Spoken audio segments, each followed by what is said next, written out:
some hope to die. By these 50 countries, differing so much in race and religion, in language and culture. It is a big idea, a new world order.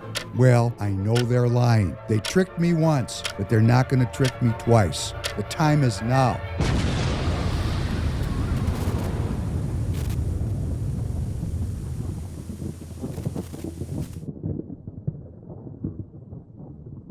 Welcome back to the Professor Penn podcast.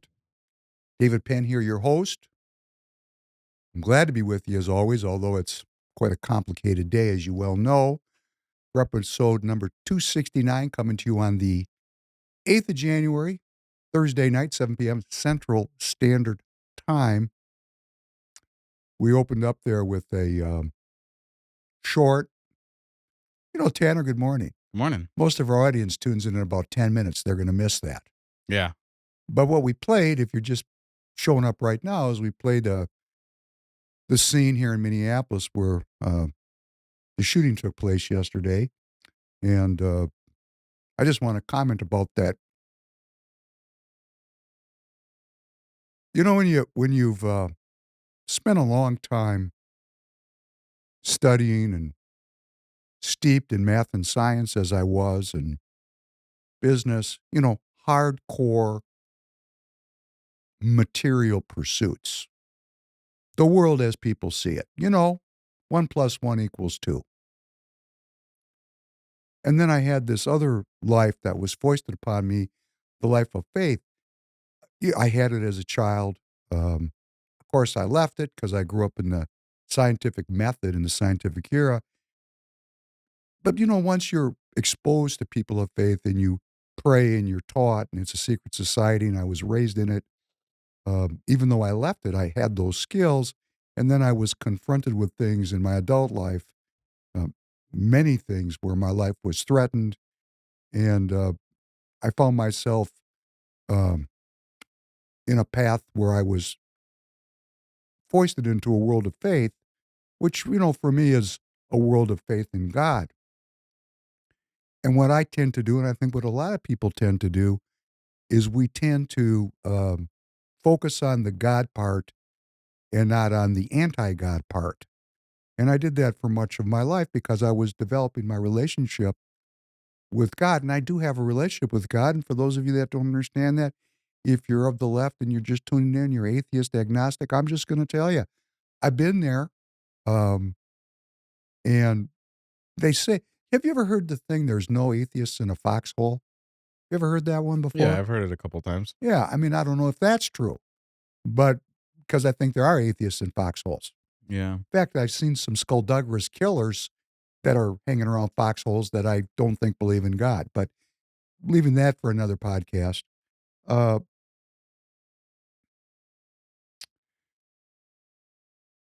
The dark part, the black part of things, we don't focus on it. Even though it says that we're in a world that's ruled by principalities and powers. And we're all looking at this video. Tanner, did you watch this video? Yeah. Okay. So here's the way it is. You're going to want me, you're going to expect me to make some comment about it. And here's the comment I'm going to make. Not whether I believe this or I believe that. No. The video itself is what they call a Rorschach test.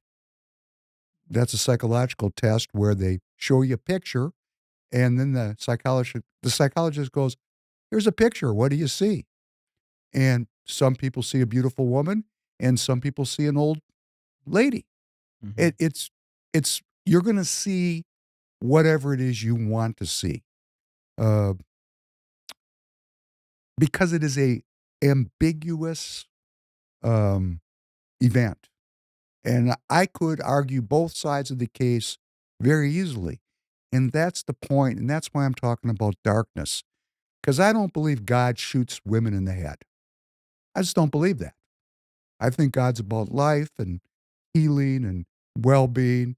So when you see an act like that, you say, well, how did that happen? And then you go a step further. It happened on the day where Representative Kristen Robbins, candidate for governor here in Minnesota, and Representative Marion Rarick and Representative Walter Hudson were in Washington testifying about the allegations of fraud here associated with the Somali community and with the Democrat Party here in Minnesota. And on the day that the United States seized Russian flagged vessels, on the day where 2 cities in Iran have been occupied by the citizens running out the Iranian Revolutionary Guard Corps, the IRGC. In other words, Iran is close to fallen. A week after Maduro was plucked out of his presidential mansion and brought to New York, a day or two after silver breached $85 an ounce, a day after Japanese bonds popped to their highest rate ever. I mean, there's a lot going on. And now all of our attention, going back to this fraud issue, which is really incredible, this fraud here in Minnesota. And it is associated with the Democrat Party. And we're going to, I hope, have Representative Walter Hudson in studio next Tuesday to talk about his trip to Washington and his perception. We got some great clips of that, Tanner. I got to send you to get ready for Walter. Awesome. Walter already? Well, Walter went off in Washington. Went off. I saw him on the camera. I was watching some clip, and it quickly panned. I was like, I know that guy. Walter went off. The title of next Tuesday, if Walter makes it in, the title of the podcast will be Mr. Hudson Goes to Washington, because it was badass. Anyhow, all of these issues were going on. Each one of them could cover a full podcast. And now we have this event. Why I say there's principalities and powers. What does that mean? We should play this too. There's a great scene in The Matrix where Morpheus takes Neo to the construct. And he's trying to teach Neo about how the Matrix works. And there's this beautiful woman in a red dress walking by. And Neo looks at her because she's hot. And then he looks at her, and it's Agent Smith pointing a hand cannon at his head. And Morpheus goes, freeze. And then he explains that the people are so hopelessly caught up in the Matrix that they don't want to really let go of that dependency. And that Agent Smith, who represents the evil of the Matrix, the guard of the Matrix, could be anybody at any time unless the people had developed sufficient consciousness such that they were no longer addicted to sin, which then would bar the agent or the devil from inhabiting their consciousness. And, we're told to be aware that this world is beset by principalities and powers. We're told to give up our addiction to sin for our own well-being, for our own faith, but we don't realize, I haven't realized until later in my life that addiction to sin allows evil access to my world, and I'm in the world. So in the middle of all this expose of evil that's going on here in Minnesota being the center, the worldwide center of ideological leftism, obviously a very well-developed system of exploitation and fraud, deviance, right in the middle, when we're finally getting focused on it, where our state representatives are in the federal Congress in Washington, D.C., being asked questions, we're starting to make some progress. It's starting to look like, wow, we could have some change coming in Minnesota because the problems are so obvious. In the middle of that moment, for reasons because this shooting could have been in Albuquerque. Could have been anywhere. It could have been in Memphis. No, 3 minutes drive from George Floyd Square, this shooting took place. So you're going to see whatever you want to see. You're going to see a justified shooting by a law enforcement officer who's a brave defender of the public good, or you're going to see an unjustified killing, murder of a citizen by a tyrannical fascist who represents white supremacy. You're going to see whatever you want to see. And that's the point. It's further polarizing. It's Yeah, further it is polarizing. dude, just to the point that you said that they're racist, I sat for a moment, was like, "What the hell makes that racist?" It was a what like, but then I realized I just got caught into the trick. It polarizes like that. You instantly have some kind of issue with it. This is complex. This is a wild situation. Well, we had a meeting last night. Tanner was filming at the Wayzata Central Middle School. We were there. We had a bigger group than we did the first time. We had a lot of people we'd never seen before. Maybe some of you are watching tonight. Welcome. Thank you. You're joining the political action community. This is not entertainment. I try to be entertaining. Not a very entertaining day. It's just not. I mean, Well, I'm sorry. both I of have to them. be serious today because it's freaking serious. But we had a great meeting. I want to thank Lieutenant Aldo and Minnesota Lady for coming and support, because this meeting is in support of what? Minnesota Speaks every Thursday night, 7 p.m. on X, a space. We got to get 100,000 people in there this month. And how are we going to do it? You're going to bring people if you're in Minnesota. We have 3 weeks left until caucus on February 3rd. 3 weeks. That's it. Wow.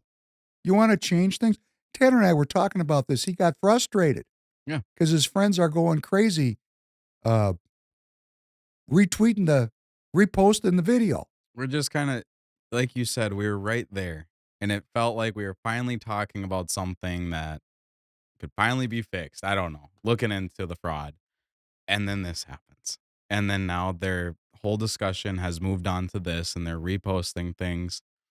I just get fired up because I'm at a point where why aren't you just getting involved? Like this, whatever angle you see with this video, it could have never happened if we were involved.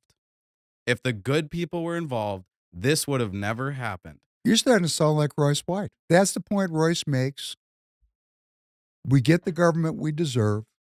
We've allowed things to get so messy, so out of control in our culture, so demoralized. Demoralized. No morals. Demoralized. That the cleanup process is going to be very intense. And that's if it can be cleaned up. Now the dialogue has shifted. The Overton window has shifted to this polarizing issue. We've forgotten about all the Democrat-related fraud. That's going to be pushed aside. And you say, how could this happen? Right in Minnesota, 3 minutes from George Floyd Square, in the middle of the most important fraud investigation in the history of the country. How? Principalities and powers. That's the only way I can describe it to myself, because this shooting didn't have to happen. It did happen. Could have happened anywhere. Happened right here at the exact time our representatives were testifying before Congress. I have to say it is supernatural. So if you believe in God, you have to understand, from my perspective, let me share, there's a lot I don't understand about this, but I know what I'm asked to do. Give up my own addiction to sin. That'd be for you too, because that is how we end demoralization. Morals are related to having values that actually shape our behavior such that our conduct is what they used to call righteous, upright, righteous. Of course, now that is associated with white supremacy. So who's doing this to us? Well, that would be the communists. Because, see, the communists who purport to be proposing an economic solution to life's existential challenges really just want to take Christ down because they're anti-Christ. They don't believe in God. They're purely materialistic. That's why the part of the philosophy we hear about is all about economy. But if you really read Marx and you really look at these folks and you really look at what they're up to is creating a omnipresent state that they rule all the people through. I was thinking about this just this morning as I was walking into the studio. You know, a person that believes in God and believes God shapes their life and that God will provide for them and heal them and care for them and protect them, well, that's pretty personal. That's all about me and God.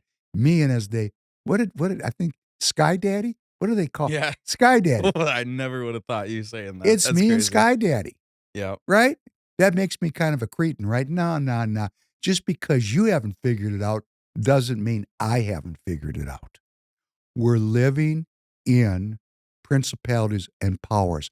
Let me just say to you, and I look on X and I see these people talking about science and how crazy and stupid people are that have faith. And I say to myself, judge not lest you be judged. How do we know? Because nobody's really going for it. Nobody's really going for the world of faith.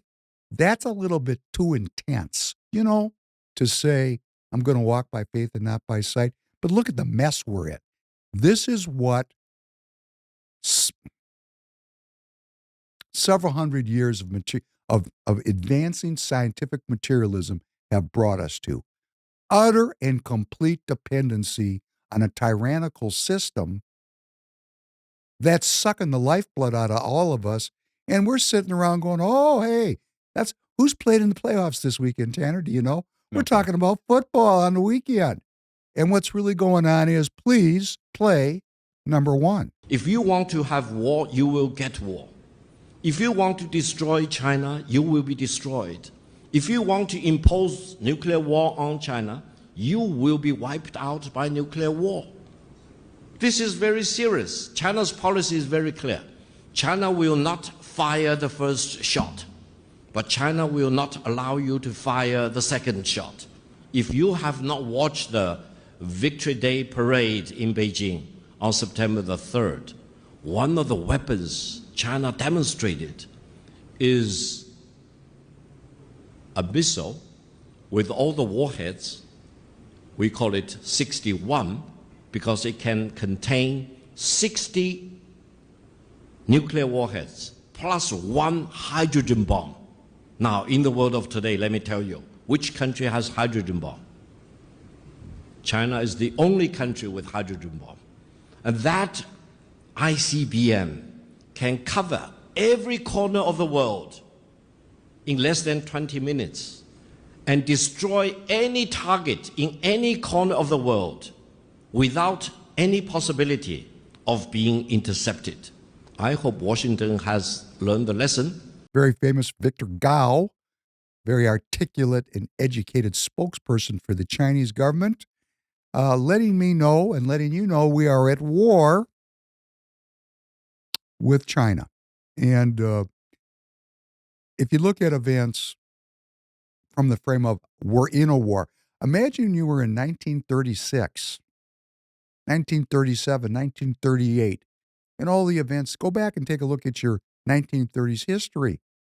And things were happening at a breakneck speed just like they are today. Regions were getting occupied, like the Sudetenland. Germany was rearming in violation of the Versailles Treaty. Things were going really quick. But at home, hey, everybody's going to work. Everybody's going to the movies. It's all good in the hood, right? And then, boom, downstream, just a little while, the world exploded into a conflagration. TireGet.com, where convenience meets the road. Why make buying tires complicated? With TireGet.com, it's simple. TireGet.com, one site, a few clicks, and the tires of your choice are shipped to an installer right by your house. And because of the nuclear weapons that Victor Gao is threatening me with, the nature of war has changed. It's called a hybrid war.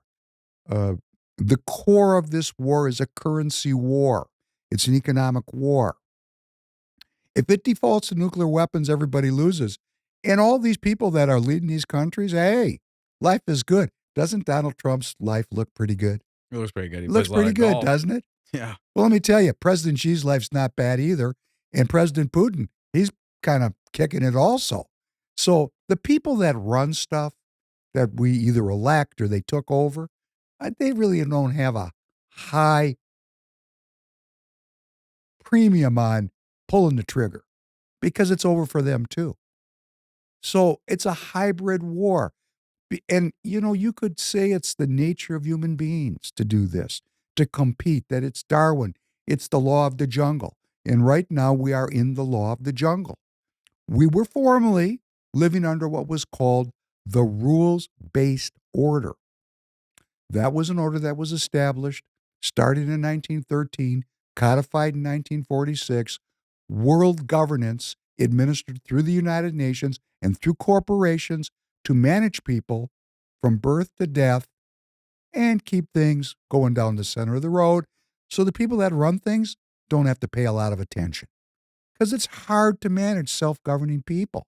Mhm. Go to a Republican Party meeting with me sometime. Man, it's tough to govern Republicans. They actually have brains. I haven't been to a Democrat meeting since the 70s. Now, in the 70s, the Democrats had brains too. But I don't know if it's true, they say it's a hive mind. I don't really believe that.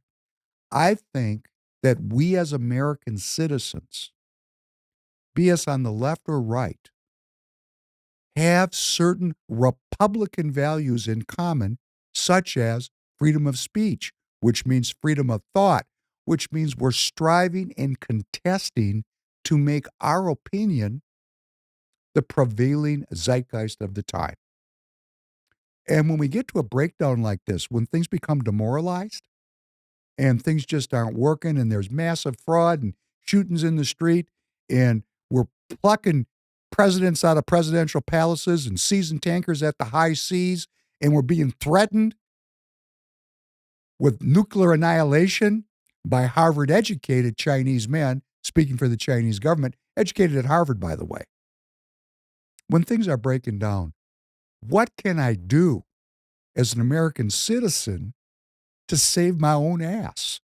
And there is something you can do. We got all these people running out in the streets and protesting, getting shot. What a waste. Cannon fodder. Those people, if they really were serious about America, would go to caucus and express their political will through the political process if we wanted to save the republic. Of course, they don't. That's why they're in the streets.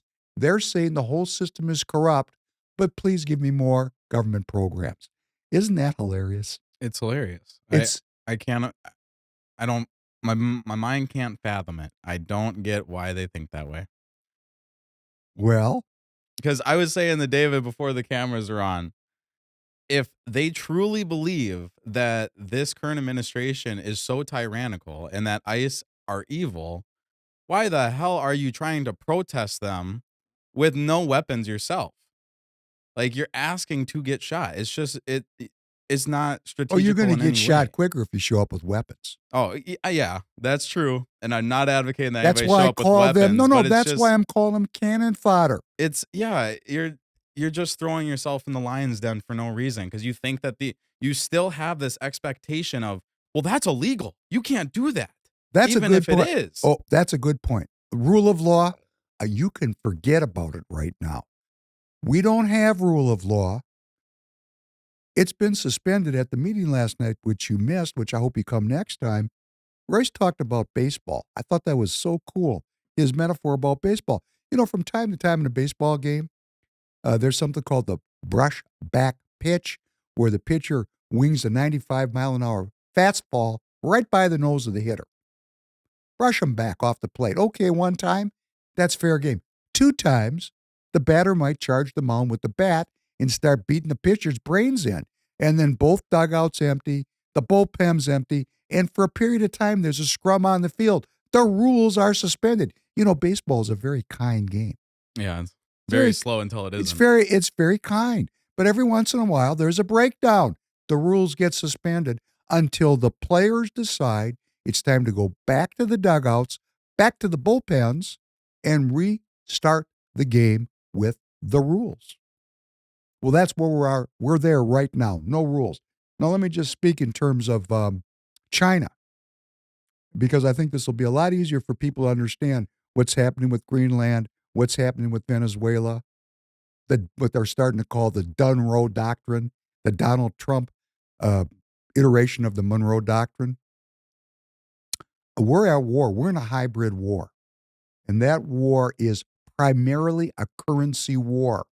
The two great powers on this planet, the United States and China, are each trying to destroy the other's economy, to vanquish the other economy such that they are in a position to set the rules. For example, China truncated its silver exports at the beginning of the year. Silver's already at $85 an ounce. That's an act of war, holding back critical. In the rules-based order, it's all about getting resources uh, distributed through free trade throughout the world. Hey, when people start holding back the resources, that's an act of war. Like the rare earths, they held back the rare earths. What did Donald Trump do? Okay, I'll see your rare earths and your silver, and I'll cut off your oil.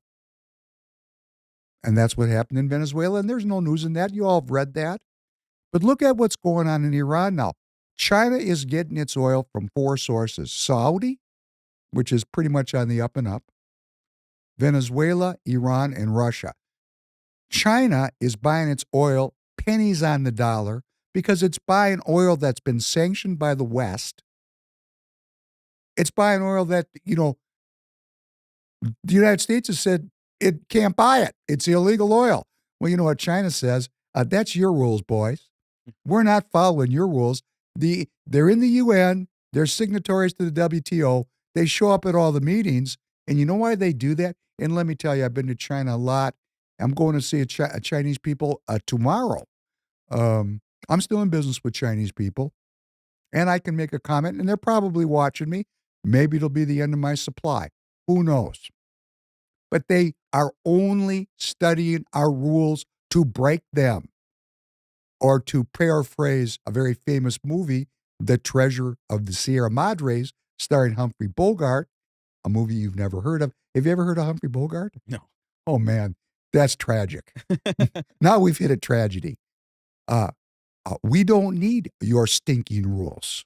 And that's why the rules-based order has fallen apart. There was a rules-based order. I grew up in it, and it was very convivial and it worked quite well until the Chinese were brought into the World Trade Organization by guess who? The Clinton-Bush junta brought China into the World Trade Organization and gave them the keys to the kingdom. And they studied all the rules, and they said, oh, look at these dummies. This is really how they think about me. I know that because I've been doing business there since 1993. I'm what's called a reformed globalist. They looked at all the rules, and they said, what's with all these rules? This is great. Look at these stupid assholes. All we're going to do now is act like we're following these rules, and then we're going to pants these people. And that's what they did. And they're doing it at breakneck speed now.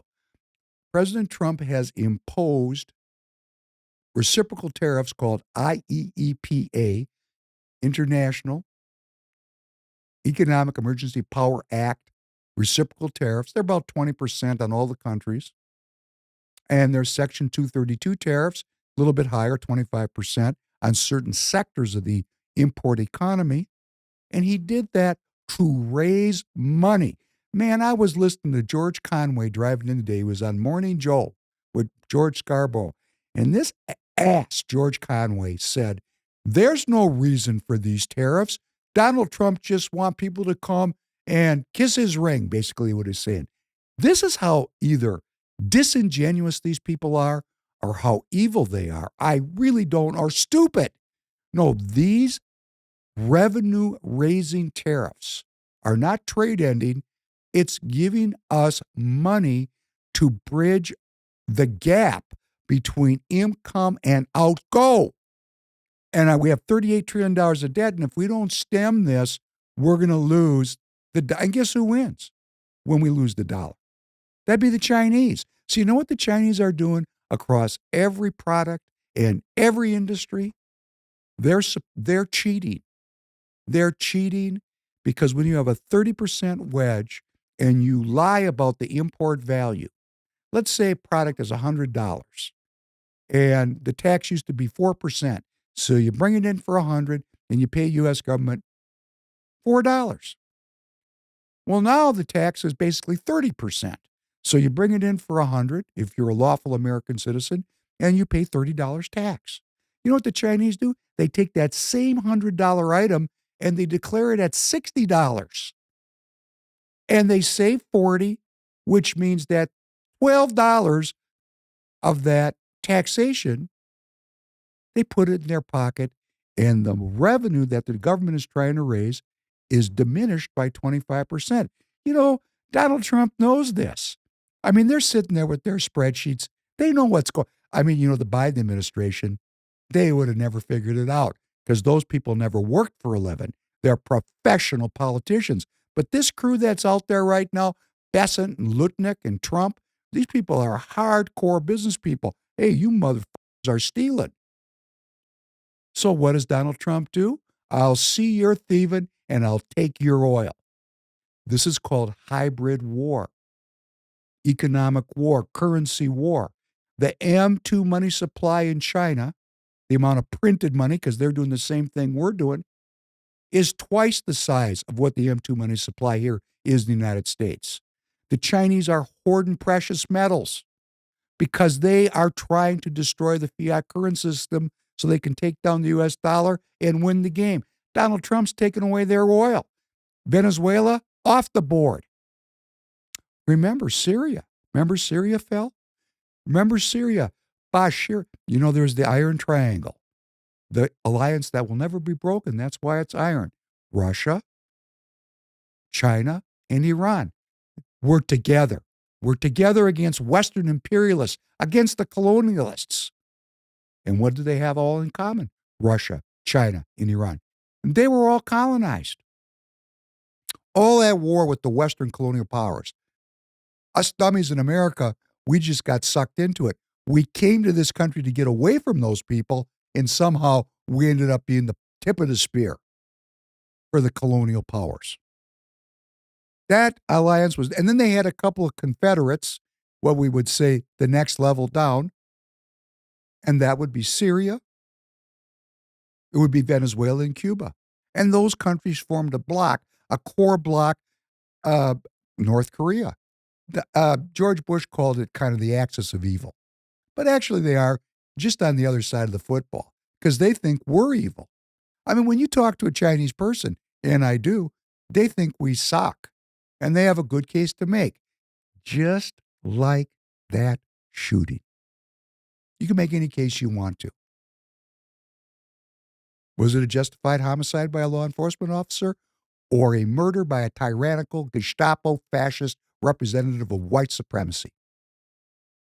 Well, if you're living in China and you're looking out at the West and you see the United States shilling for the crown and the crown occupied China, addicted the people there to opium, confiscated Hong Kong in a war, had cantons on the eastern Chinese coast where they manipulated the whole country, along with other Western powers, including we the people. From the Chinese perspective, hey, we kind of suck. And then you get into the chicken egg thing. Which came first? Which came first? Because we can take this all the way back to Cain slew Abel. We've been working on this travesty since, as they said back in my training days, since Christ made corporal. So this hybrid war, Syria was the first country that was in the so-called axis of evil to fall. There was a civil war in Syria that was started by Obama 10 years ago, 12 years ago.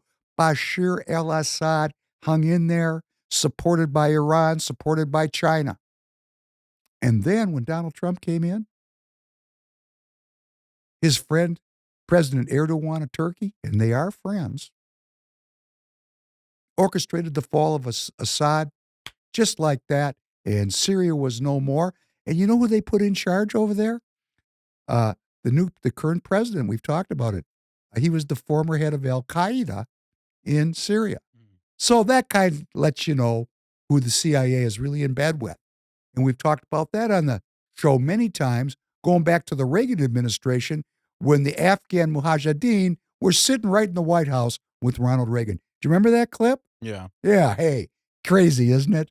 Crazy. We're living in crazy times. And you know what's great? When you beat the grass, the snakes move. We're starting to see how all this stuff fits together. So Syria fell. They took a pawn. And now another pawn's going down. Well, this is actually not a pawn. It's kind of a bishop. Venezuela, right in our hemisphere, with silver mines and oil wells and possibly an angle on the Smartmatic software in the voting machines. And Maduro is now in a prison. I wonder if he's in the same prison Jeffrey Epstein was in. That's a joke. Nobody's laughing, but it is funny if you think about it. So we're in a war. A pawn went, Syria. A bishop went, Venezuela. And guess what? In Iran. Iran. Oh, now we're getting into the heart of the deal. Iran. Listen to this one. You don't know this. You're gonna smile. Do you know how many Iranian dollars today equal one US dollar? I don't know. 1.5 million. What? Yes, their economy has been destroyed because they stood up and said, Israel is Satan and America's the great Satan, and we're not using the dollar. You all can go bite a hog in the ass. We're with the Chinese. You know, Saddam Hussein said, we're going to trade oil in euros. And he swung on a rope not too long thereafter. Muammar Gaddafi, he said, hey, you want to buy my oil? We're going to come up with a African dinar. We're going to get off the dollar. And he was raped and killed on television, and Hillary Clinton cackled about it on film. So when you try to get off the dollar hegemony, the petrodollar, the thing that keeps our country the way it is, when you try to get off that system, ooh, that's brave. So right now in Iran, the people are in the streets trying to overthrow that government because $1.5 million, it costs about $8 million Iranian dollars to buy a loaf of bread. How do you think that feels? That's when the printing presses are working overtime. That's called hyperinflation. That's when printing money gets away from you. So Iran, it really does look like, and in the Russian press today, they did say that the Iranian government was going to fall. So Assad is now in Moscow. Maybe the Grand Ayatollah will be holding court in Moscow by next week. Okay, there goes another bishop. Well, now are the Chinese and the Russians just going to think about China's economy? They're getting oil pennies on the dollar. Not from Venezuela anymore. That's ours. Excuse me, we're going to assert the Dunroe Doctrine. And if you're over here in our hemisphere, China, Russia, you're going to have to leave now. You're going to have to leave the Panama Canal. You're going to have to leave Venezuela, Colombia, Mexico. There's so much Chinese investment in Mexico. I just heard something was staggering to me. They're building so many Chinese workshops to build things in Mexico to exploit the U.S., Canada, Mexico Free Trade Agreement that the Chinese have actually established their own construction company infrastructure in Mexico because they recognize that when they go on down to Mexico and try to build something, it takes like 3 years and there's so much graft and corruption, it pissed them off. They're saying if there's any graft or corruption, it's ours. We're not sharing it with you Mexicans. So they actually set up their own construction companies and their own construction supply chains into Mexico so they don't have to let the Mexicans get a piece of the action. You know how much juice you have to go into Mexico and take over the construction business? Do you know who runs the construction business in the Northeast? Who? The mafia. Mm. All building projects are a great opportunity for a little slippage. It's just how much? How much slippage? Is that nail 4 cents or 12 cents? And what happens to the 8 cents when the 4-cent nail is 12 cents? Who knows? But they got so pissed off about it. So they're now building these factories that used to take 3 years to build, 2 years to build. They're building them in 4 months. So the next thing that's going to come up here is Mexico is going to get into the crosshairs because the Chinese are setting up Mexico as a platform to further undermine the U.S. industrial manufacturing base and the supply chains of which TireGet is part of. TireGet. See, TireGet's trying to stay in business. TireGet, our e-commerce vehicle to give you a service that you're going to have to buy anyhow, and you could do it here at TireGet in Sport Free People Radio. TireGet is in this supply chain. So I know of what I speak. Unlike the talking heads that I watch opine, I'm actually in this game. I'm playing it to the max. So I got my Life as Superman here at Free People Radio, and after I walk out of the studio, I put on my Clark Kent clothes, and I'm just running a tire company. But it's an international tire company that imports, and I know what's going on, and I can see that when this free trade agreement comes up for renegotiation next summer, ooh, that's going to be a hot potato. So all this is going on. It's all hybrid war. It's a currency war that's involved with the valuation of currency, the use of metals, the use of crypto. Everybody's looking for an angle on the money. Raw materials, energy. Oh, that's a big deal. But raw materials, silver, gold, metals, things that cannot be printed, things that are real. Oh, things that are real are getting to be real important right now. Like, how many aircraft carriers do you have? That's kind of real. Do you know in Venezuela, when they went down there? Now, who knows if this is true? I'm just reporting what I'm reading. I don't know if it's true because we're in an information war. So how would I know for sure? But what's being reported is that the air defense radar systems in Venezuela were Chinese supplied. What a surprise. And they completely failed. Of course, it's also possible somebody turned them off. We don't know. Because when I see a president get, and of course, Adam Schwartz is going to get pissed off about this, but when I see it's 40-0, like they dropped all these special operators in there and nobody even got a nick, I'm wondering, did somebody turn out the lights? Come on. Come on. I mean, they knew the United States was coming. They knew it. I don't know that either. Maybe the Chinese radars just failed. Our technology is so superior, and they got in and out, and it was fantastic. And I had a surge of pride. Did you have a surge of pride? No, not really. You're too young. Yeah. You're just not a boomer. I will say I did sit down and once I like started thinking about the implications for China and all those foreign relations, I started thinking, now if I was playing a game of Risk, that would have been the smartest decision on the board. Well, that's what we're talking about here is what I'm trying to say to you is we have World War I, we have World War II, and we have this current version, the hybrid war, World War III, which is clearly underway because our government is seizing ships at sea, and that's an act of war. Plucking a president out of his palace, they can say it's a drug beef. Yeah, act of war. Syria going down, act of war. Iran coming apart at the seams, act of war. Ukraine, isn't that a fairly clear act of war? I mean, they're killing each other wholesale over there. So we've got kinetic components, we've got currency components, we've got economic components, we got information components, we've got possibly biological components. We got all kinds of things going on.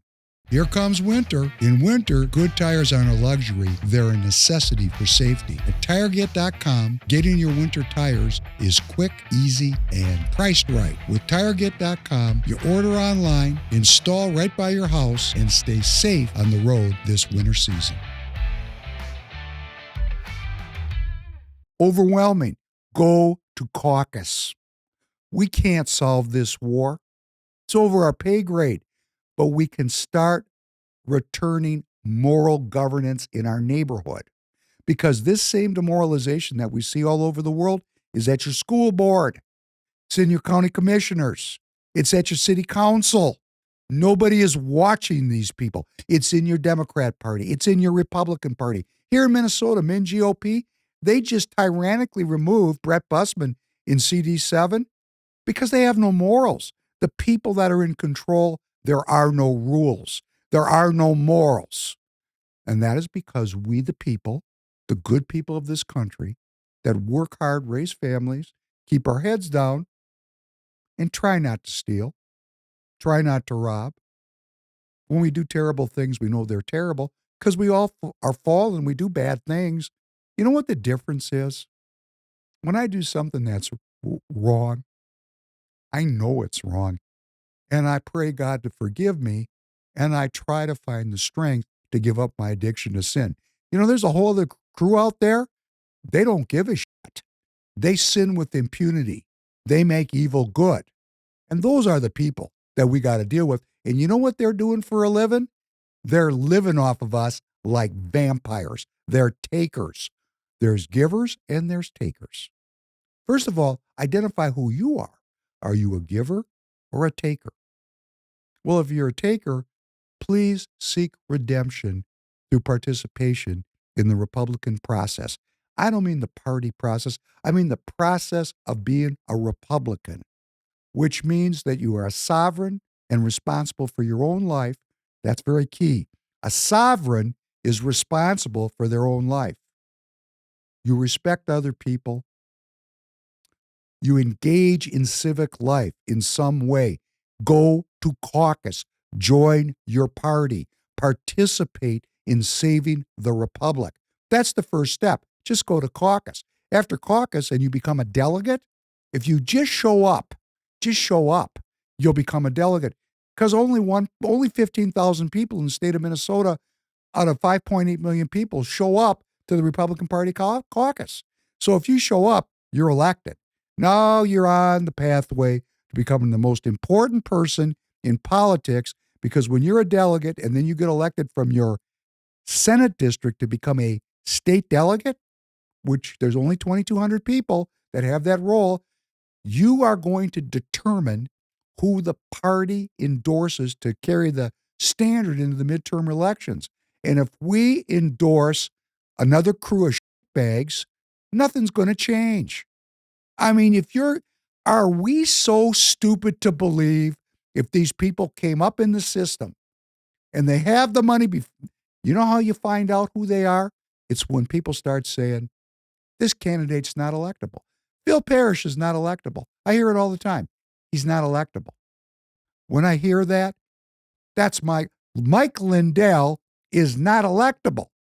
Really? Has anybody listened to Mike Lindell? I listened to him on Minnesota Speaks. He spoke for an hour. He was articulate. He was intellectually organized. He's been in the trench, so he's got the stories. He's got the gravitas. And he was a compelling public speaker. So when they paint him out as a wingnut, that's the information war. That's the psyop. No, Bill Parrish is very electable. Mike Lindell is very electable. But the professionals don't like him. Oh, they say, these people, if we endorse these two people, it's 4 more years of Tim Walz. Oh, guess what? Tim Walz is not running for governor. See, things happen people don't expect. Royce White, he's not electable. We have to find an electable candidate, somebody who has sold out to the money, to the National Republican Senatorial Committee. The NRSC has the blessing, the imprimatur of the same assholes that have us $38 trillion in debt and extended us in the neocon wars over in the Middle East. And then we've got people in the MAGA movement going, this thing in Venezuela is just the same as Iraq was. No, it's not. We're at war. We started that war. Oh, yes, we did. The Mujahideen, the Afghanis who became the Taliban, we brought them right into the Reagan White House. We armed them, we trained them, we set them loose to defeat the Russians who had occupied Afghanistan. And as soon as they drove the Russians out of Afghanistan, we abandoned them. We left them with nothing. And what'd they do? They said, damn, we've been on the payroll. And look what these people did to us. They used us. We gave our life, we gave our blood. Man, these people are not very nice, this CIA crew. And they kept organizing and they became the Taliban. And the rest is history. We put them into business. And now we see it clearly because we put al-Sharia into business in Syria, and he's the same guy. Our CIA, our secret agencies, our DIA, all these secret societies, they've been in business all over the world with these supposedly bad guys. We can see it now. How do we stop it? We can't. But we can fix our school board. We can fix our county commissioners. We can fix our city council. We can be in the party and endorse real people. And what is my criteria? Give me someone who tells the truth and answers a question directly. We have these people come up to these meetings and people ask them questions like, is the sky blue? Well, I was thinking about the sky. When I think about the sky, I think about the ocean. And the ocean is such a vast area. And the color of the ocean could be green, it could be blue. We're not talking about the ocean. I'm asking you a question. Is the sky blue? Well, the sky. What do you mean by the sky? Let's talk about cars. And that's how these people answer these questions. You ask them a question, and then if you get them pinned down where you force them to make a direct answer, they'll just lie right to your face. Tim Pawlenty, Julia Coleman, Zach Duckworth, North Star Forum, sponsored by the ever-present Communist Star Tribune here in Minneapolis. Pawlenty and Duckworth agreed that to get elected here in Minnesota, a Republican must trick the voters. They actually said that. We played it. Yeah. I don't want politicians that are going to trick me because guess what? We see the results of that, and that is a critical thing to look at. What is the result? So if we think now, any of these people could be redeemed.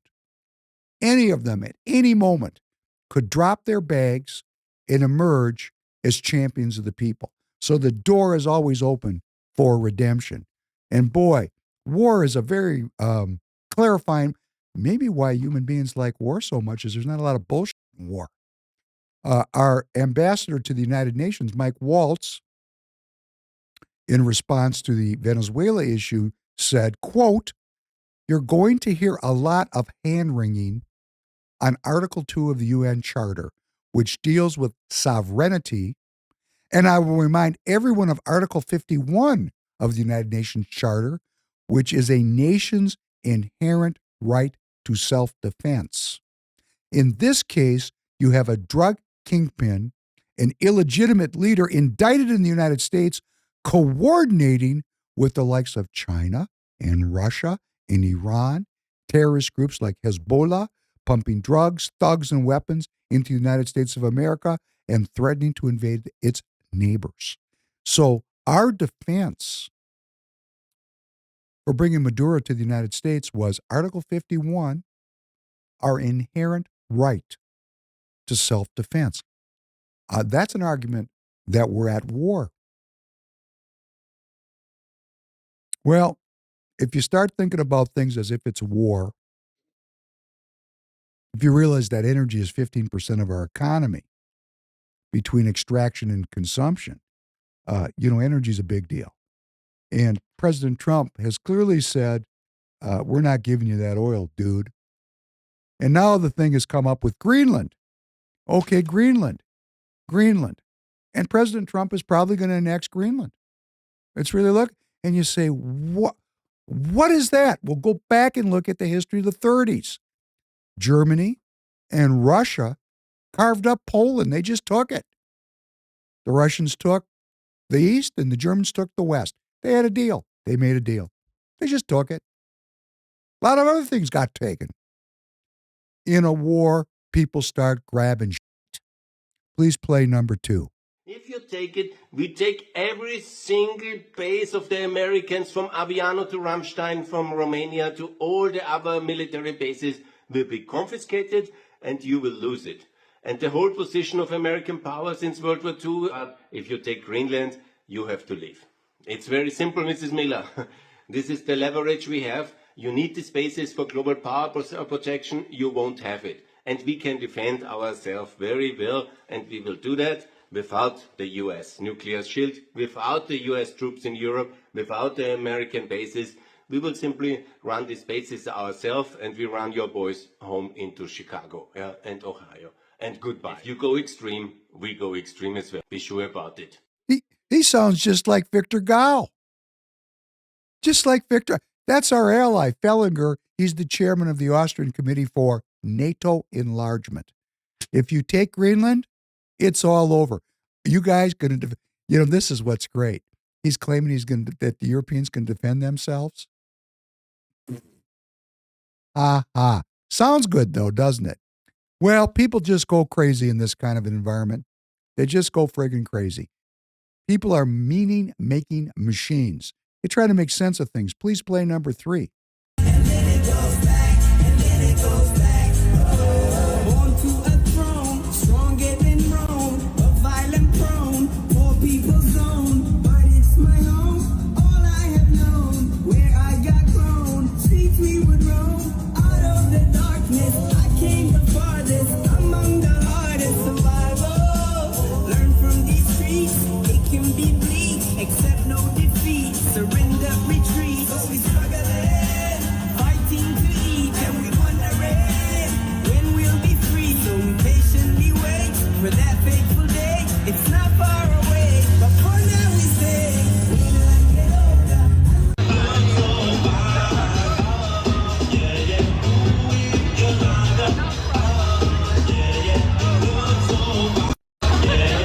Oh, that's good. Okay, so that's Mayor Jacob Frey, who famously said yesterday, "ICE, get the fuck out of Minnesota."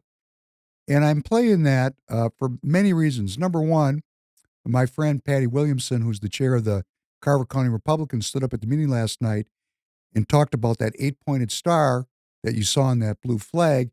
And she said that's the symbol of our state now. We have a new state flag here in Minnesota. And she said that is an Islamic symbol, and it symbolized the conquering of Minnesota by the Islamic ideology. And at one level, and if you listen to the music again, what was the lyrics of that song, and Jacob Frey dancing along there, he does look conquered, and he does look like he's pandering. And then at the last clip, he's pandering in a gay pride parade. And at a certain level, I just have to say, Jacob Frey is a politician, and he's out trying to get votes. And as we heard in the Congress, and we'll play it next week if Walter has the time to come in, Walter said that the Somali voting bloc is very important. It votes almost all Democratic. It contributes almost all Democratic. And there's a relationship between Democrat politicians like Jacob Frey and the Somalis. And you could see it right there. Fairly obvious, wasn't it? Yeah. Okay. So I'm on X and I get a post, and here's what the post says, because people go crazy. Looking for meaning. To the untrained eye, this is just a corrupt politician. In reality, this is a Jew celebrating white replacement and creation of the melting pot where the Jew can rule more effectively. The Somalians are the weapon, but the Jew is the puppeteer. Blame it on the Jews. Blame it on the Jews. I think Jacob Frey wouldn't know a synagogue from a church, myself personally. You can be a Jew culturally, genetically, you can even convert. But to be a Jew religiously requires some morals. And if you're an anti-Jew, a socialist, a liberal, a progressive, if you don't believe in God, let's stop calling these people Jews, in my opinion. Sorry, Jacob. You're welcome to come on the podcast. I don't know that it's about Jews or not. But then I see number 4, and I have to ask myself, what the hell's going on? I know it's difficult to hear, but it's time to limit the First Amendment in order to protect it, and quickly before it's too late. What do you mean? I mean that we need to control the platforms, all the social platforms. We need to stack rank the authenticity of every person that expresses themselves online and take control over what they are saying based on that ranking. The government should control the social media.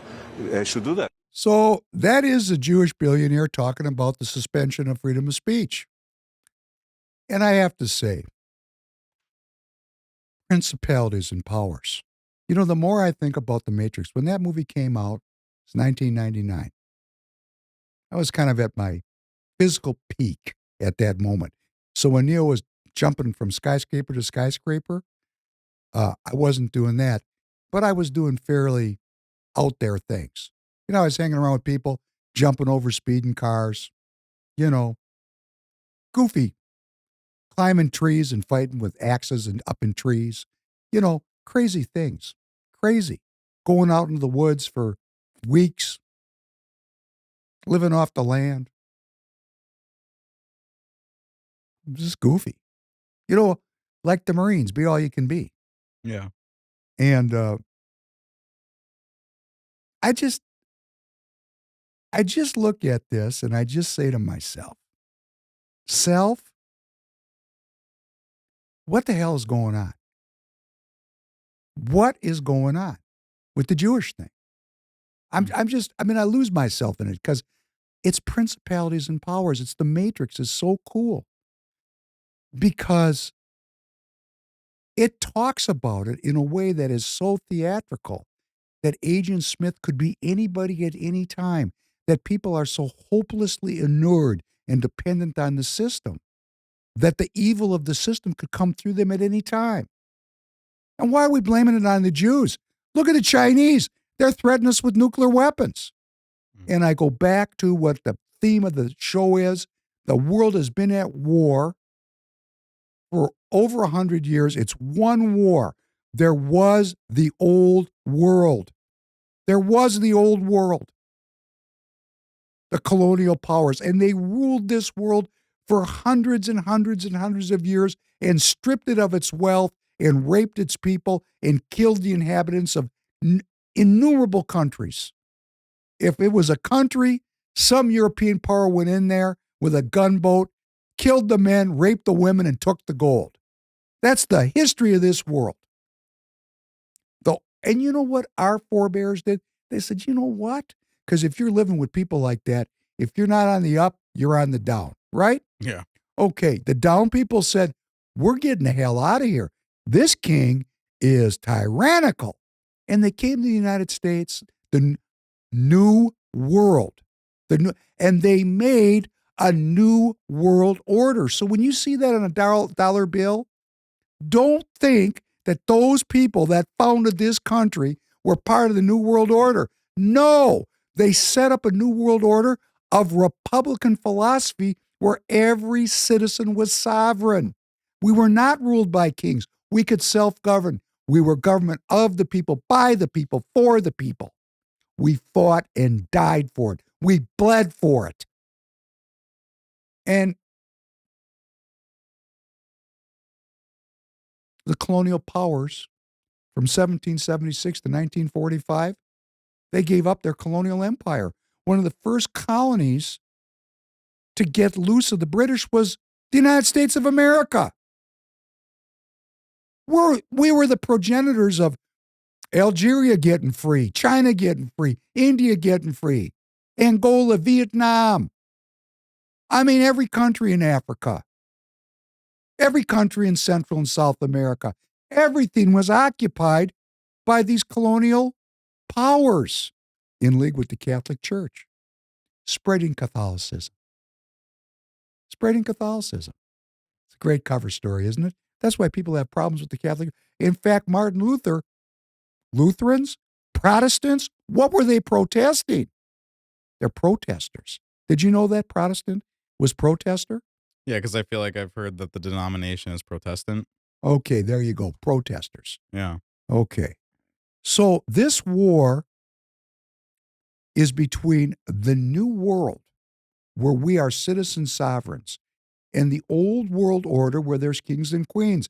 And those sons of bitches got beat down fighting for dominance. World War I, Germany, Austria-Hungary, the Ottoman Empire versus the United States of America turned the tide. World War II, same group. Now it just shifted around a little bit.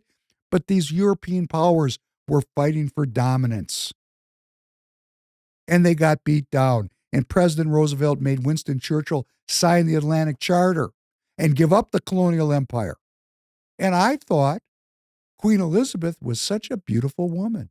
She looks so kind. You don't know who she is. She was probably dead before you were conscious or died when you weren't paying attention.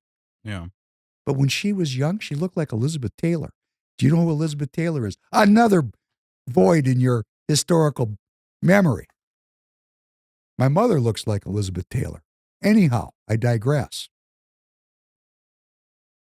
We thought we ended these people. I mean, my generation of boomers thought we the people, come out on top. What we didn't realize was these dudes had a lot of money and they'd been laying in wait. And the first thing they did was they said, oh, these bastards call themselves the New World. We're taking that. We're going to take over that phrase, New World. We're going to call it the New World Order. We're going to use that. Like they took over the concept of equity, which used to mean the value of the shares you owned in a company or in your house, and made it equities about everybody's the same. We could go on the way these people have messed our minds up, like telling us the sky has fallen. Ooh, climate change. These people are organized, they have money, and they bought off the universities. And we've been fighting with these people to get free of them since 1776. So when Alex Jones says the answer to 1984 is 1776, we need to think about what he's saying here, because we're in the moment now, again, where we're trying to free ourselves of the empire and imperial colonialism. And that's why Trump is saying, hey, Europeans, you can go bite a hog in the ass. And the Europeans are saying right back to us, if you take Greenland, we're out. Maybe Trump's going to take Greenland just to rip the thing. And then how are the Chinese involved? Well, hey, guess what? They were occupied by the colonial powers. You think they don't have a relationship with the crown? You think everybody's not, when the curtain is closed and they're sitting behind closed doors, do you think they talk to each other the way they talk to us? When we see what we're supposed to see, we're watching theater. Behind the scenes, the folks that make the decisions, they know each other. And this war is for control of the finance of this world. And the Europeans, the globalists, they have infected the whole world. It's a comeback for them. They almost had it. They almost had it. They almost had it. And they still almost have it. Digital ID, artificial intelligence, digital currency. That order is still trying to prevail. It's infiltrated into our universities. It's infiltrated into each one of us. Our dependency on government is the same thing as the dependency on tyranny. When we accept dependency, we accept a tyrannical government. So when the protesters say the whole system is corrupt, and they say, can I please have my check? That's dependency on tyranny, right? Right. So are we going to stand up and become self-governing in every way we can? Get off the crack, so to speak? Let me tell you how deep this goes. Man, it goes deep.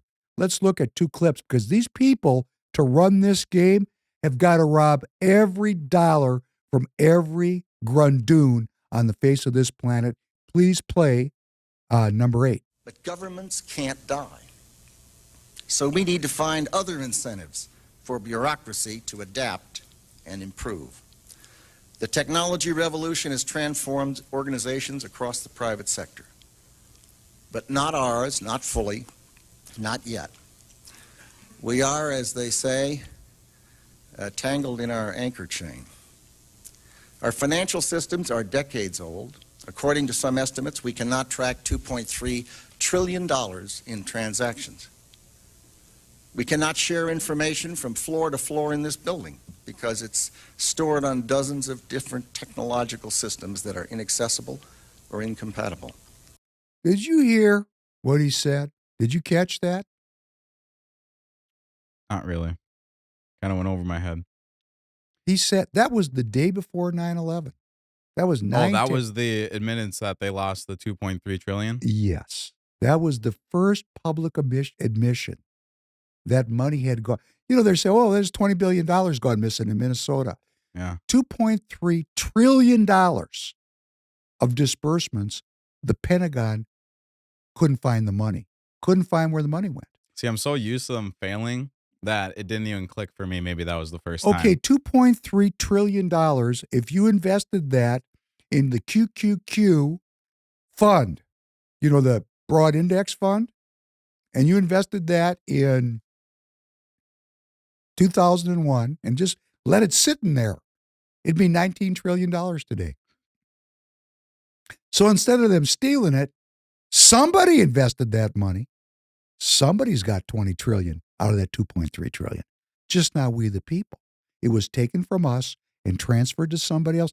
And Rumsfeld, he was the Secretary of Defense under Bush. That was the day before 9/11. And he said, whoa, wait, we're tangled up in our own anchor chain. Not today, not yet. We can't track 2.3 trillion. He stuck it in there kind of quiet. That's why I asked if you got it. It was smooth. Play it again. But governments can't die. So we need to find other incentives for bureaucracy to adapt and improve. The technology revolution has transformed organizations across the private sector. But not ours, not fully, not yet.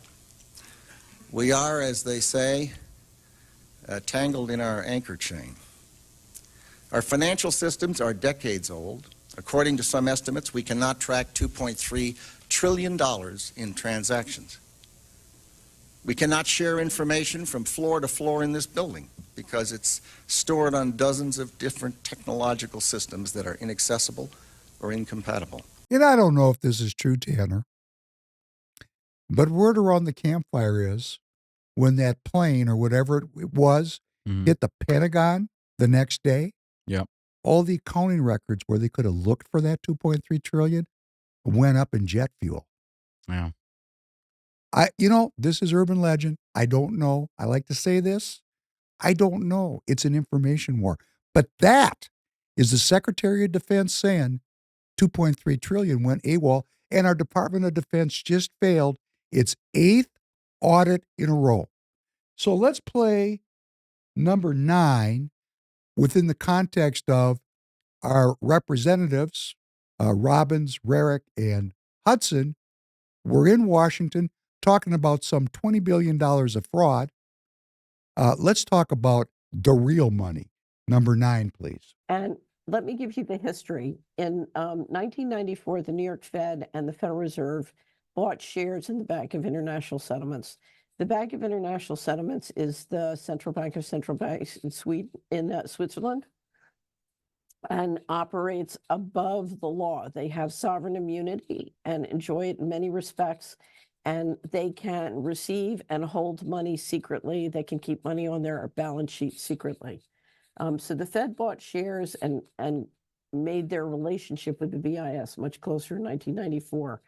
In 1995, a budget deal basically crashed and burned in October. And it was then that one of the largest pension funds, or the president of the largest pension fund in the country, said to me, They, whoever they is, have given up on the country and moving all the money out starting in the fall.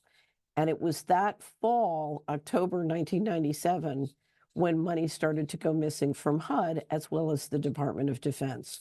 As of today, there's $20 trillion between 1998 and 2015 missing from DOD and $1 trillion missing from HUD. Stop. Now, first of all, this is Catherine Austin Fitz. She's a former government employee who actually worked at a very high level in the government. She's gone rogue and she's now become a financial analyst, and that is her background. And she just said, Tanner, that $21 trillion, $21 trillion have gone missing. In less than 30 years. Keep it going. Let's listen to about how this went down. The other thing that started to happen when that money started to go missing, Polly, was what I call the Great Poisoning. So literally, it was the next month after the budget deal crashed that OxyContin was approved and the HUD predatory lending started and the pill mills started, and really the targeting of the low-income neighborhoods started, including the roundups coming from the private prison movement. And so undocumentable adjustments then skyrocket. Coming into 9/11, we had been working with a reporter in Washington who was writing story after story about the missing money, and we had a huge spread coming out in Insight magazine, the cover story going to all the congressional and Senate offices talking about what was then $3.3 trillion missing and demanding accountability, including who were the private corporations and banks running all those payment systems. And we expected that story. It was going to be run on September 15th, 2001. That Monday, so the day before 9/11, Donald Rumsfeld gave a press conference at the Department of Defense. You can see the video up at the Missing Money website at Solari. And he announced that the Department of Defense was missing $2.3 trillion. And we assumed he was trying to get ahead of our story. Well, we know that wasn't true. The next day, 9/11 happened. James Corbett has a wonderful video called 9/11 Trillions, where he describes how many of the offices that were blown up at the Pentagon and the World Trade Center related to securities and other financial operations, very much connected to the money that was disappearing. In fact, we were told that the office at the Pentagon that was blown up, or one of the offices, was the location for the Office of Naval Intelligence Research Group that was investigating the missing money. And so the rest is history. The Patriot Act had passed, and then the DOD got huge appropriations, and nobody really cared about the missing money. So let me go back to the chronology again. So fast forward, Carolyn and I kept tracking the missing money and kept tracking and tracking. And then in 2015, the financials came out, and it was the greatest missing money in 1 year. The DOD was missing $6.5 trillion in a year. And I started to talk about it publicly. You know, I kept talking about it, but needless to say, nobody was really picking up on it after James Corbett made that great video. And so Dr. Mark Skidmore, who was a professor, expert in budgeting at Michigan State University, heard me and he said, oh, wow, she must be wrong. It can't possibly, the Department of Defense can't be missing, 10 plus times its total budget in a year. And so he went to the financials on the DOD website and discovered, actually, I was right. There was $6.5 trillion of undocumentable adjustments at the Army and the Department of Defense. And so he called me and he said, is there anything I can do to help? And I said, yes, we've never done a complete survey of all the financial statements in all the years from fiscal 1997 to 2015. Would you get some of your students and do a complete survey? And sure enough, he did. And to his shock and amazement, I had the number up to 12 trillion. He got it to 21 trillion. And interestingly enough, Polly, when he published his big report in 2017, again up at missingmoney.solari.com, what did we discover? We discovered that the amount of money missing from the U.S. Treasury was the same amount as the total debt of the United States. On the books of the United States, when Dr. Skidmore published that report, there's $21 trillion missing from the U.S. government, and there was $21 trillion of outstanding debt. And I'll explain why that's important in a second. a lot of pressure was brought on the Department of Defense to produce audited financial statements. Once again, they refused. And when they refused, remember the Kavanaugh hearings? Do you remember, Polly? Yes, yes, yes. Okay. I'm here. During the Kavanaugh hearings, the Senate, the House, Republican and Democrats, and the Trump White House got together and issued a policy called Federal Accounting Standards Advisory Board Statement 56. I refer to it in short as FASB 56. We have a great article that describes this in detail. Maybe if you could bring that up, Lou, FASB 56. There we go. You can find that at the Missing Money and in the links for the show. And what FASB 56 says, very short and simple, is basically the government can keep secret books as a matter of administrative policy, thus refusing to obey all the financial management rules and regulations and laws, including the constitutional provisions for disclosure of financial operations. They extended it, along with the classification laws, to private companies and banks doing business with the federal government, which means when you look at the U.S. securities market, the large cap section of the U.S. market, you know, most of the disclosure is meaningless. You have no idea how the money works at many of these companies and the government because they're so intertwined. That was an astonishing event. And in my opinion, Polly, the COVID-19 operation could never have happened without that, because it put the Department of Defense and some of the agencies in a position to essentially access an unlimited amount of secret money. So, you know, somebody once told me it was a wet dream, secret money for secret operations. And if you look at the money that flowed out, it was interesting. It was, I think, 1 month after FASB 56 passed that suddenly Moderna magically raised $500 million. Quite a coincidence. Can I just comment? We the people are getting, as they used to say back in the 70s, fried, dried, and laid to the side. So while we've been pursuing our lives, often meaningless, sometimes lives of meaning, not going to caucus, not fulfilling our duty in a Republican in a republic to self-govern, while we've turned out our self-governance over to the professionals. You know, it's like the fraud in Minnesota. Come on, I own a business. I mean, if you get robbed at this level, your business goes bankrupt. And if you get robbed at this level, you participated in it, because this kind of money doesn't go missing because of the actions of a few bad people.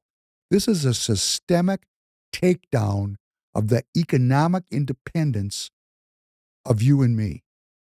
And the only way we're going to deal with, because I guarantee you, I looked at the financial status of the Minnetonka city where I live. My God, these people have squirreled away so much money. It's terrifying. I looked at their financial statements, and I could read a financial statement. These people have money that's mine. Give it back. Don't hoard that money. My God, they're building palace buildings. Hey, you know what? Go meet outside under an awning. We don't need this. We've never needed this. It's only happened because we have abdicated our power, given it over to people who are demoralized and have no compunction about being vampires. I mean, this is probably why some people think there's lizards walking around. Yeah, yeah. You know, because these people are heartless. They're sociopaths. And this all goes back to the globalist, colonialist powers that are seeking to make a comeback and get back the power that we, the people, took away from them when Roosevelt made Churchill sign the Atlantic Charter. They just ran out of gas. They lost their colonial empire. So they've colonized us in other ways, intellectually, academically, scientifically, medically, technologically. We've been occupied. Our brains are occupied. And anybody who is inured and dependent on the system could become Agent Smith. So my theme today in review is we've been at war to extricate ourselves from the evils of tyrannical, monarchical, hereditary, church-allied tyrants since 1776. We keep thinking we're getting free of these people. We're really not getting the job done because they're living rent-free in our heads. We need to sort through what we believe. We need to sort through how we act, and we need to act as moral agents in our own lives. That's all I can do. Be moral in my own life. Fight the power in my own life, the principality and the power in my own life. We can all do that. That's something we can all do. Strive for moral and just behavior. And if we claim to live in a republic, we better be involved in civic life and get involved in these parties and take back the governance of these parties from people that are utterly demoralized and taking the money. Look at the money that's getting robbed. Look at it. Oh no, we're not going to look at it.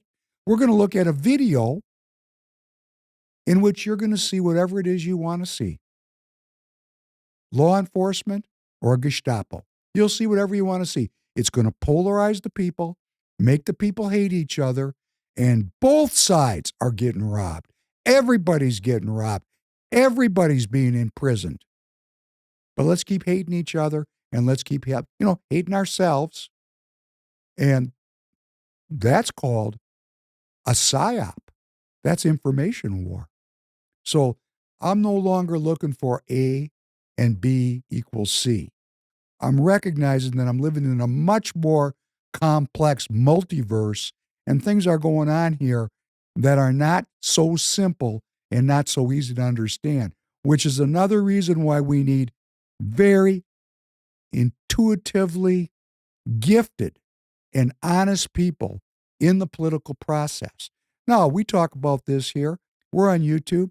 Please repost these links because I'm up here telling you what I think is the truth. I mean, I'm searching for truth. And if you just search for it, YouTube, a technology platform, part of the technocracy, doesn't let you grow. The only way it grows is if you say to your friend or your neighbor, hey, check out this dude. And he's talking about this thing, Minnesota Speaks. It's every Thursday night. Let's go check it out together. And there's a meeting every month. Let's go to the meeting together. And most importantly, let's go to caucus together in whatever state you live. It's your own moral action, your own civic engagement, and your own participation in civic life that's going to turn this around. And if we don't do it, we're going to get the government we would deserve. And if you want to know how that's going to go down, look at what happened when the Bolsheviks took over Russia, when the Chinese communists got control of China, when Pol Pot got control of Cambodia, when the Nazis got control of Europe. Just go look at what happens when movements of the left, materialist, scientifically steeped, antichrist movements, get control of politics. Look what they do to the people that don't agree with them. It's not a happy note to end this podcast, but we don't need to be happy today. We need to be paying attention and be engaged.